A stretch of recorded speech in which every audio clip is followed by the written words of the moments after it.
নতুন এনআইডি করা, এনআইডি সংশোধন, ভোটার স্থানান্তর এগুলোতে অনিয়ম হয়, সরকারি ফির অতিরিক্ত টাকা নেওয়া হয়। এই মর্মে অভিযোগের প্রেক্ষিতে আমরা আজকে একটা এনফোর্সমেন্ট অভিযান পরিচালনা করি। আউটসোর্সিংয়ের মাধ্যমে নিয়োগপ্রাপ্ত তারা নগদে টাকা নেয় মর্মে আমরা 2-3 জনের কাছে জানতে পারি। আমরা কমিশন বরাবর আমাদের প্রতিবেদন দাখিল করব। কমিশনের সিদ্ধান্ত অনুযায়ী আমরা পরবর্তী ব্যবস্থা গ্রহণ করব।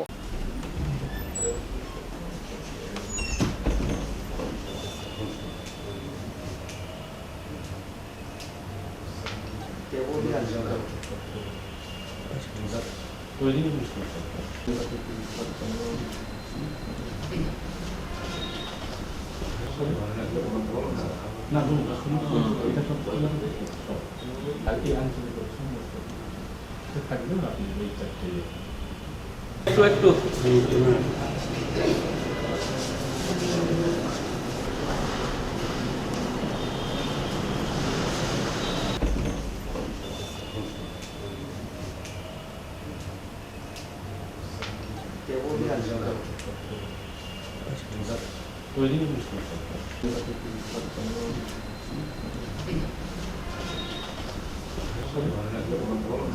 না